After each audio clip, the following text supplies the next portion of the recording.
Hello dear students, आज हम पढ़ेंगे डाइजेशन एंड एब्जॉर्प्शन में अब्जॉर्प्शन ऑफ डाइजेस्टेड फूड के बारे में।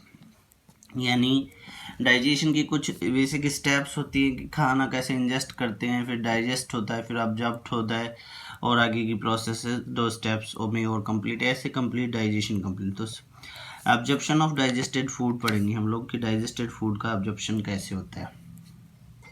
जैसे कार्बोहाइड्रेट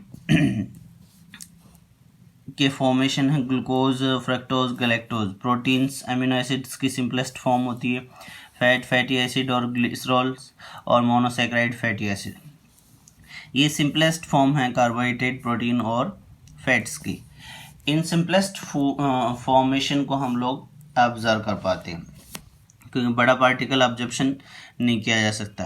तो डाइजेशन हो गया एक बड़े टुकड़े को या बड़े पीस को छोटे पार्टिकल्स में तोड़ने वाली प्रोसेस, और उन छोटे छोटे पीसेस को फिर ऑब्जर्व किया जाता है।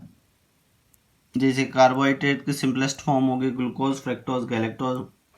प्रोटीन के अमीनो एसिड सिंपलेस्ट यूनिट होते हैं और फैट के fatty acid, glycerol and monosaccharides.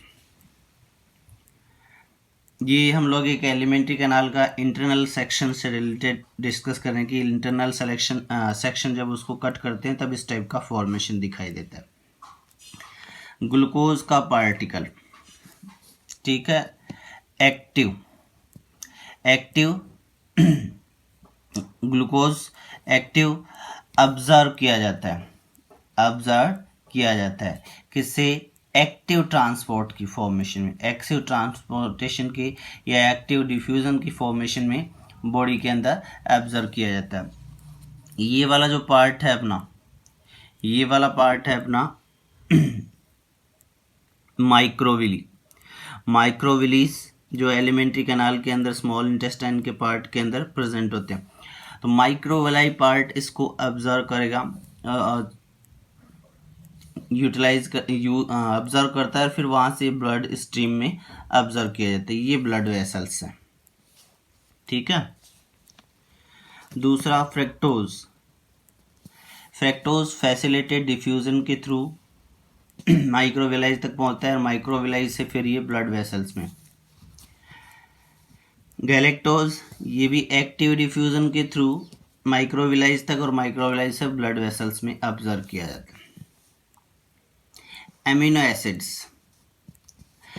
Acid पहले ल्यूमन्स यानी ये जो पार्ट है अपना, जो हम लोग बात करेंगे खाली स्पेस है, पूरी एलिमेंट्री कैनाल का एक इस टाइप की स्ट्रक्चरल ऑर्गेनाइजेशन होती है। ये वाला जो पार्ट है ल्यूमन, ठीक है, जहाँ पे ये एक्टिविटी हो रही है फैसिलिटेड डिफ्यूजन्स, ये एक्टिविटी टेक प्लेस। ल्यूमन्स और ल्यूमन से फिर यहाँ पर कहाँ पर माइक्रोविलाइज में, फिर ब्लड वेसल्स में। Fatty acids and monoglycerides, glycerols, ये बात कर रहे हो कि इट मीन्स फैट के सिंपलेस्ट फॉर्म में जैसे ग्लिसरॉल है, सिंपल डिफ्यूजन के थ्रू यहाँ पर ऑब्जर्व किया जाता है, ब्लड वेसल्स में जाएगा।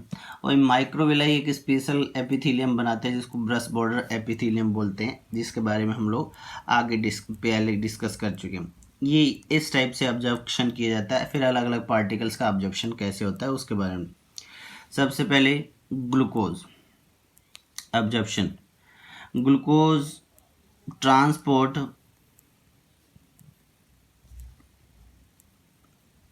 Absorption takes place by symport. Symport से मतलब क्या बात करते हैं कि इट मीन्स सिम्पोर्ट का मतलब है एक मॉलिक्यूल इनटेक हो रहा है तो दूसरा ऑब्जर्व किया जाएगा। जैसे जब एटीपी का यूटिलाइज हो रहा है, एटीपी का यूटिलाइज होने की वजह से Na के मॉलिक्यूल्स अंदर जाते हैं और यहाँ पर कंसंट्रेशन Na+ की ज़्यादा हो जाती है, और इनटेक होता है किसका? Na और की इनटेक होता है Na का और पोटेशियम बाहर आ जाता है। ये किसके थ्रू होता है? सोडियम पोटेशियम पंप चैनल के थ्रू। ये प्रोसेस जब सिम्पोर्ट होती है तो इसी प्रोसेस में इंटरनली ये जो मॉलिक्यूल्स हैं Na इनटेक हो रहे हैं, ठीक है, इधर भी इनटेक हो रहे हैं क्योंकि अब इस वाले सरफेस पर क्या हो गया, सोडियम मॉलिक्यूल मैक्सिमम है। तो Na का पंप, सोडियम आयन पंप के थ्रू ये ग्लूकोज का इनटेक होता है।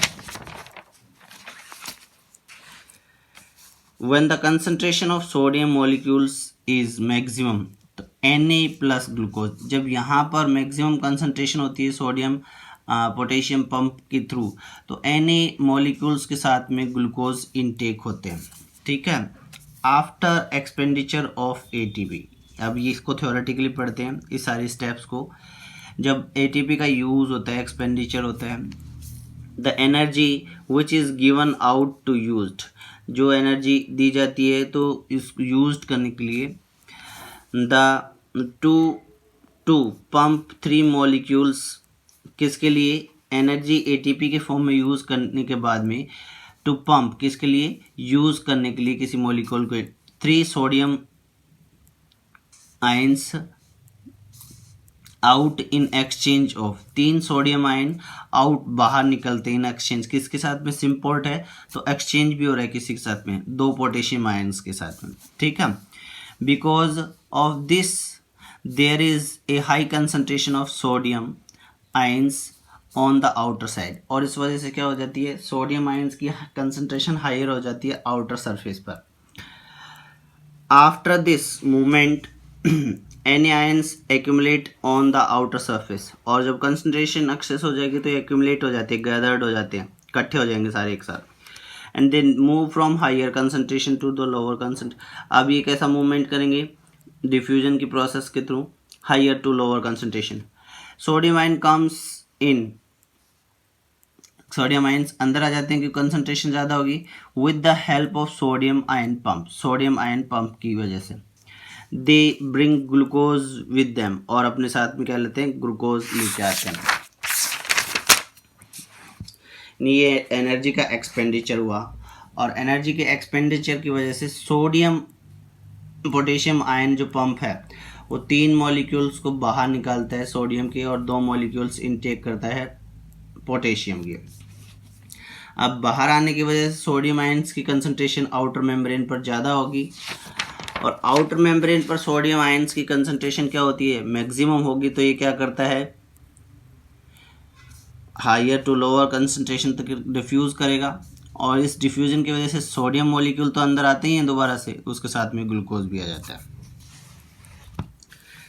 This process is called active process या एक्टिव ट्रांसपोर्ट। इस प्रोसेस को हम लोग एक्टिव ट्रांसपोर्ट बोल सकते हैं, एक्टिव पंप बोल सकते हैं। Because the higher concentration of Na is achieved because of the expenditure of ATP. So this can be considered as the direct or active or primary active transport.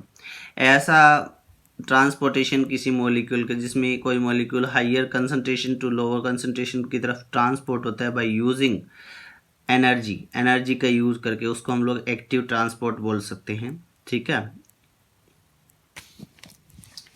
Due to this ATP expenditure, Na sodium ions sodium ions concentration was higher on the outer side. When these ions moves diffuse from higher to lower concentration again through proteins, they bring glucose move move in, और जब ये concentration higher to lower होती है तो ये क्या करते हैं, प्रोटीन या जो ग्लूकोज का मॉलिक्यूल का फॉर्मेशन है उसको इनटेक करते हैं प्रोटीन मॉलिक्यूल्स के through. And both the molecules sodium ions and glucose they are coming in the same protein sodium pump in this direction, or we say so we use the term co-transport of symport. अब symport किस लिए, एक तो glucose बोल रहा है और दूसरा क्या बोल रहा है, इसी प्रोसेस में प्रोटीन का भी क्या हो रहा है, इनटेक होता है। 2 मॉलिक्यूल एक ही डायरेक्शन में इनटेक और आउटटेक हो रहे हैं तो उसको हम लोग क्या बोल सकते हैं, सिम्पोर्ट बोल सकते हैं या को ट्रांसपोर्ट बोल सकते हैं। सेकेंड मॉलिक्यूल है absorption of fructose. Plasma membrane structure, ठीक है, प्लाज्मा मेम्ब्रेन स्ट्रक्चर जैसे स्ट्रक्चरल ऑर्गेनाइजेशन देखते हैं हम लोग, प्लाज्मा मेम्ब्रेन इस टाइप की दिखाई देती है। ये लेयर होती है फास्फोलिपिड मॉलिक्यूल्स की, और ये एक्सट्रिंसिक प्रोटीन्स होते हैं। एक्सट्रिंसिक प्रोटीन्स को ये जो एफ दिखा रखा है, ठीक है, this is the extrinsic protein. बाहर के कॉर्नर्स पर एक्सट्रिंसिक प्रोटीन्स होती है और इंटरनली क्या फॉर्मेशन है, फॉस्फोलिपिड्स हैं, ये भी एक्सट्रिंसिक प्रोटीन्स हैं, और इसके सरफेस पर ये है एफ पार्टिकल बोल सकते हैं। Extrinsic protein with fructose molecules. Extrinsic protein, तो ये प्लाज्मा मेम्ब्रेन की स्ट्रक्चर होगी, ये प्लाज्मा मेम्ब्रेन के फॉस्फोलिपिड्स है, और ये राउंड स्ट्रक्चर एक्सट्रिंसिक प्रोटीन, और ये डॉट जो स्ट्रक्चर दिखा रहा है ये क्या दिखा रहा है, फ्रक्टोज दिखा रहा है, यानी काइंड ऑफ फूड मॉलिक्यूल्स है जिसको ऑब्जर्व करना है। Fructose extrinsic protein bind with fructose molecule. Extrinsic protein किसके साथ में जुड़ते हैं, एक्सट्रिंसिक प्रोटीन कौन सा है, ये वाला प्रोटीन है, ये किसके साथ में जुड़ता है, फ्रक्टोज, ये डॉट स्ट्रक्चर इसके साथ जुड़ेगा। And the protein is going to move, अब प्रोटीन क्या करता है, मूव करता है from its place, from its place, अपने प्लेस से, it is going to come in and it also bringing the fructose along with. अब क्या करता है, इट मीन्स जब फ्रक्टोज मॉलिक्यूल एक्सट्रिंसिक प्रोटीन के साथ में जुड़ता है, और ये एक्सट्रिंसिक प्रोटीन क्या करता है, मूव करता है, और मूव करेगा तो इसके साथ में फ्रक्टोज भी बाइंड है, और फ्रक्टोज जब बाइंड होगा तो फ्रक्टोज भी इसके साथ में मूव कर जाएगा। ये फॉस्फोलिपिड है, फ्रक्टोज बाइंड कर रहा है, ये फ्रक्टोज बाइंड करा है यहाँ से, और फ्रक्टोज बाइंड करते करते यहाँ तक आ जाए और एंड पार्ट में रिलीज कर दे। Once it comes inside release that fructose, जब ये इंट्रिंसिक प्रोटीन अंदर आ जाता है, ठीक है, एलिमेंट्री कैनाल में, तो उसके बाद में फ्रक्टोज को क्या कर देगा, रिलीज कर देता है। This proteins then goes back to its original position, और ये प्रोटीन दोबारा से अपनी ओरिजिनल पोजीशन में चला जाता है। ये रिलीज्ड फ्रक्टोज है, और उसी डायरेक्शन से, जिस डायरेक्शन से आया था उसकी डायरेक्शन के थ्रू बॉडी से बाहर दोबारा या एलिमेंट्री कैनाल से बाहर निकल जाता है। That is the extrinsic protein in its original position. It is carrier mediated but no energy needed that we called facilitated diffusion. इससे पीछे वाले में ग्लूकोज में एनर्जी की रिक्वायरमेंट थी, बट इसमें क्या है, खाली कैरियर की ज़रूरत है, और वो कैरियर क्या है, प्रोटीन है, ले जाने वाला होता है कैरियर, ठीक है, बट एनर्जी का कोई यूज़ नहीं है, एक्सपेंडिचर नहीं होता, और विदाउट एनर्जी अगर डिफ्यूज़न कंप्लीट होता है तो वो फैसिलेटेड डिफ्यूज़न बोला जाता है। तो glucose absorb by active process, absorption को transport with energy. Fructose mannose absorb by facilitated diffusion, no energy. Galactose by active process with energy. Amino acid by active process with energy. Glycerol by simple diffusion because it is fat soluble. ठीक है, ये कुछ इस जो पीछे हम लोग पढ़ चुके हैं उन्हीं के बेसिस पर गैलेक्टोज, एमिनो एसिड्स, ये भी इसी टाइप से ऑब्जर्व किए जाएंगे। Absorption by the active process with energy. Fructose by facilitated diffusion without energy with carrier protein, और amino acids by the process of simple diffusion, और ग्लूकोज आल्सो। ये हम लोग absorption of digested food topic start करा है, और उसको उसके अंदर fat carbohydrate, fructose molecules, glucose molecules का ऑब्जर्प्शन किस टाइप से कंप्लीट होता है उसके बारे में डिस्कस। नेक्स्ट चैप्टर में हम लोग दूसरे किसी मॉलिक्यूल का ऑब्जर्प्शन पढ़ेंगे। Thank you.